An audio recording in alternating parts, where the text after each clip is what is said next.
এই জন্য আমি যুবকদেরকে বলি, যুবক তুমি প্রেম করে কেন বিবাহ করতে গেলে, তুমি অবৈধ সম্পর্ক করে কেন বিবাহ করতে গেলে? যুবক, এমন মেয়েকে বিবাহ করো যেই মেয়ে কমসে কম দোয়া করলে আল্লাহর দরবারে কবুল হওয়ার সম্ভাবনা থাকবে।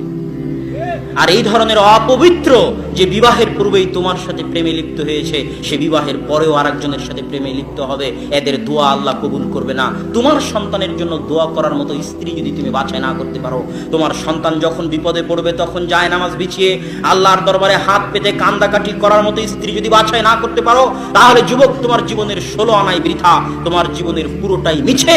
অতএব নিজে পবিত্র থেকে পবিত্র স্ত্রীর অনুসন্ধান করো, যার সাথে প্রেম থাক, তওবা করে ফিরে আসো এবং পবিত্র পরহেজগার মেয়ে বাছাই করো, যাতে কমসে কম যায় নামাজ বিছিয়ে আল্লাহর দরবারে হাত পেতে 2 রাকাত সালাত আদায় করে তোমার সন্তানের জন্য, তোমার জন্য আল্লাহর দরবারে দোয়া করতে পারে।